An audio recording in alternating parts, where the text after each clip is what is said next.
Tilak Daymary YouTube channel subscribe column.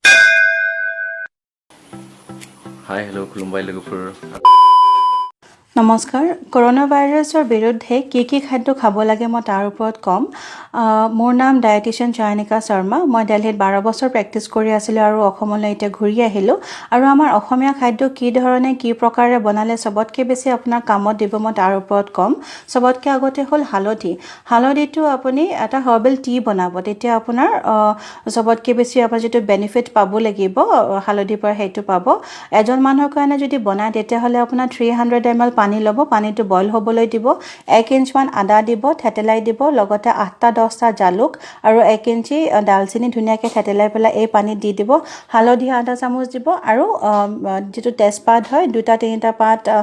সিঙি পেলাই তেজপাতটো দি দিব আৰু ধুনিয়াকৈ বইল হ'ব দিব এই 300 ml ওয়াটাৰ যেটো পানী যেটো আছে এটো আপুনি বইল কৰি পেলাই কমাই 200 ml আনিব আৰু গেছটো অফ কৰি দিব গেছটো অফ কৰাৰ পিছত কিন্তু গৰমে খাব নালাগে যেতিয়া অকমান ধোৱাটো কমি যাব তেতিয়াহে আপুনি লাহে লাহে স্টেপ বাই স্টেপ এই পানীটো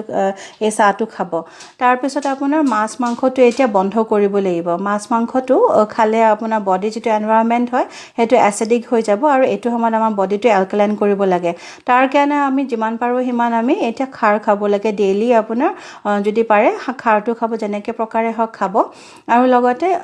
এটো কথা আপুনি কেয়াৰফুল হ'ব যে যদি ঘৰত কিডনি পেশেন্ট আছে বা লো ব্লাড প্ৰেছাৰৰ পেশেন্ট আছে খাৰটো ডেইলি নিদিব তাৰ পিছত এটা আপোনাৰ গুড বেক্টেৰিয়া লাগে প্ৰবায়োটিক যেটো হয় হেতু লাগে সব এটো আপুনি দৈৰ পৰা পাব দৈ যদি নাপায় তেতিয়া হলে আপোনাৰ ঘৰত যদি পুৰণা নেমুৰ আচাৰ আছে বা পুৰণা আচাৰ যদি আছে হেতু খাব কিন্তু হাই ব্লাড প্ৰেছাৰ পেশেন্টে এই আচাৰটো খাব নালাগে কাৰণ ইয়াত নিমখ বেছিকে থাকে আৰু ইয়াৰে বেষ্ট হল আমাৰ অসমীয়া পইতা ভাতটো আপুনি ৰাতি যেটো তিয়াই থৈ দিব এটো মানে খুব ভাল প্ৰবায়োটিক এটা হয় কিন্তু ডায়াবেটিস যদি আছে তেতিয়া হলে এই ভাতটো কমাই খাব লাগিব আৰু লগত পাচলি খোৱাটো খুব ইম্পৰ্টেন্ট যাতে আপোনাৰ ব্লাড সুগাৰটো বাঢ়ি না যায় তাৰ পিছত হল আপোনাৰ জিংক লাগে জিংক ম্যাঙ্গানিজ ম্যাগনেছিয়াম সেলেনিয়াম পটাছিয়াম এইখিনি গুটেই লাগে এই গুটেই বস্তুখিনি আপোনাৰ তিলত আছে সবতকে বেছি বগা তিল আৰু কলা তিলটোত আছে কলা তিল আৰু বগা তিলৰ চাটনি আপুনি পাৰিলে ডেইলি বনাওক নহলে বা আপুনি বৰ বনাওক বা জোল বনাওক লগতে আপুনি মগজৰ ইউজ কৰিব পাৰে মগজটো খুব ৰিচ হয় জিংকত সবজিত মিক্স দিব পাৰে আৰু নৰসিংহ পাতটো যিমান পাৰে হিমান আপুনি সবতে মিক্স কৰি দিব আপোনাৰ দাইলত হক সবজিত হক যেনেকুৱা ধৰণৰ খোৱা বস্তু বনাই সবতে আপুনি মিক্স কৰিব পাৰে আৰু যেটো পাঁচফোৰণ ইউজ কৰে সম্ভাৰ দিব কাৰণে পাঁচফোৰণত মেথি জনিগুটি আপোনাৰ কালজিৰা আৰু সফ এই চাৰিটা বস্তু অলপ বেছিকৈ আপুনি গুৰি কৰি থৈ দিব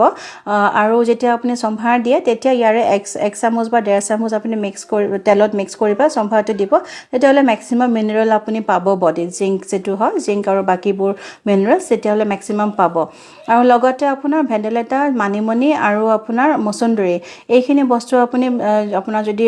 চোতালত যদি আছে ডেইলি আপুনি যেনেকে প্ৰকাৰে হক আপুনি ইউজ কৰিব লাগিব মছন্দৰীটো খুব ইম্পৰ্টেন্ট কোভিড-19 টো ফাইট কৰিব কাৰণে আৰু সজনা পাত আৰু শেৱালি ফুল এই দুটা এন্টিঅক্সিডেন্ট হয় আৰু এন্টি ইনফ্লেমেটৰী হয় এই দুটাক যিমান পাৰে হিমান আপুনি সপ্তাহত 3-4 বাৰ আপুনি খাবলৈ চেষ্টা কৰিব অমিতা খাব অমিতা পকা হক বা কেঁচা হক অমিতাৰ পাতৰ ৰস হক বা অমিতাৰ ফুল হক যেনেকে পাৰে আপুনি আনিব চেষ্টা কৰিব আৰু খাবই আৰু এটা কথা খুব ইম্পৰ্টেন্ট হ'ল যে আমাৰ অসমীয়া মানুহে ব্ৰেকফাষ্টৰ লগত চাহ খায় যেতিয়া আপুনি চাহ খায় তেতিয়া চাহৰ যেটো কেফেইন যেটো হয় আপোনাৰ খাদ্য যিখিনি আইৰণ থাকে বা মিনাৰেলছ থাকে এইখিনি নষ্ট কৰি দিয়ে আৰু যেতিয়া এই কোভিড-19 টো যেতিয়া মানে হয় মানুহৰ তেতিয়া হিমোগ্লোবিন নষ্ট হ'ব ধৰে আৰু এটো সময়ত আমাৰ হিমোগ্লোবিন বেছিকৈ লাগেহে এনেও চাহৰ লগত খোৱা বস্তু খাব নালাগে আৰু এতিয়াতো আৰু বেছি আপুনি চাহটো এভয়েড কৰিব লাগিব বা ইভিনিঙত বা আবেলি যেটো স্ন্যাক্স খায় তাৰ লগতো চাহটো এটা অলপ এভয়েড কৰিব লাগিব তাৰ পিছত লগতে আপোনাৰ যেটো স্মোকিং যদি আপুনি সিগাৰেট বা বিড়ি খায় তেতিয়া হেতু আপোনাৰ এটা একদম বন্ধ কৰিব লাগিব কাৰণ আপোনাৰ লাংছটো হেলদি ৰাখিব লাগিব আৰু যেটো কৰোনা ভাইৰাছ এফেক্ট কৰে আপোনাৰ লাংছটোকে এফেক্ট কৰে বেছিকৈ আৰু উশাহ লোৱাত কষ্ট হয় সেইকাৰণে আপোনাৰ লাংছটো হেলদি ৰাখিবৰ কাৰণে স্মোকিং বন্ধ কৰিব লাগিব তামোল খালে তামোল খোৱাৰ পিছত আপোনাৰ যেটো দাঁত হয় দাঁত ভালকে দাঁতৰ মাজত যদি বজি থাকে আপোনাৰ জাৰ্মছবোৰ জমা হৈ থাকিব সেইকাৰণে তামোল খোৱাৰ পিছত ভালকে ব্ৰাছ কৰিব লাগিব আৰু তামোলৰ লগত সাধা বা ধপা খোৱাটো একদম বন্ধ, সেইটো খাব নালাগে। আৰু লগতে মদ্যপান কৰিলে লগালগ আপোনাৰ বডিত বহুত বেছি ধৰণৰ মানে টক্সিচিটিটো বাঢ়ি যায়। সেইকাৰণে এইটো ডিটক্সিফাই কৰিব লাগিলে আপোনাৰ 4-5 দিন লাগি যায়। আৰু ইমানখিনি ভাল বস্তু আপুনি গোটেই সপ্তাহটো খোৱাৰ পিছত আপোনাৰ যিটো নিউট্ৰিয়েণ্ট ৰিজাৰ্ভ হৈ থাকিব, এই নিউট্ৰিয়েণ্ট ৰিজাৰ্ভটোৱে আপোনাৰ এই মদ্যপান কৰোঁতে আপোনাৰ ডিটক্সিফাই কৰি থাকোঁতে গোটেই এনাৰ্জি আপোনাৰ এইখিনিত ৱেষ্ট হৈ যাব, নিউট্ৰিয়েণ্টছবোৰ তাতেই লাগি যাব আৰু আপোনাৰ যিটো ভাইৰাছ ফাইট কৰাৰ কেপাচিটি থাকিব সেইটো আৰু কমি যাব। সেইকাৰণে মদ্যপানটো একেবাৰে এতিয়া বন্ধ কৰিব লাগিব। আৰু লগতে ভিটামিন ডি, ৰ'দত থিয় হ'ব লাগিব। ৰ'দটো যিটো হ'ল ছানশ্বাইন ভিটামিন যিটো হয়, ভিটামিন ডি হয়, আৰু ৰ'দৰ পৰা পাওঁ। ৰাতিপুৱা ভাগত 7:30 পৰা 8:30 আপুনি আধা ঘণ্টাৰ পৰা 45 মিনিট ৰ'দত থিয় হ'লে ধুনীয়াকৈ ভিটামিন ডি পাব। বা দুপৰীয়া 12:30 পৰা 1:30 ভিতৰত ৰ'দটোত আপুনি 15 মিনিট থিয় হ'লে ছাফিচিয়েণ্ট আপুনি ভিটামিন ডি পাব। এইকেইদিন ধুনীয়াকৈ আপুনি ফেমিলিৰ লগত থিয় হ'লেও ৰ'দত আপোনাৰ যিটো ইমান দিনৰ ডেফিচিয়েঞ্চি হৈ আছে ভিটামিন ডিৰ, সেইটো আপোনাৰ কমি যাব। আৰু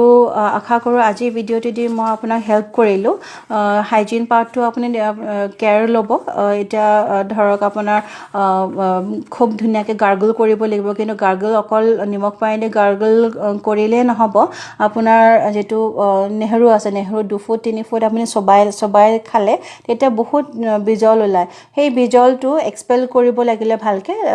আপোনাৰ, তেতিয়াহে আপোনাৰ যে চেলাইন গাৰ্গল দি কাম কৰে তেতিয়াহে ভালকৈ কাম দিব।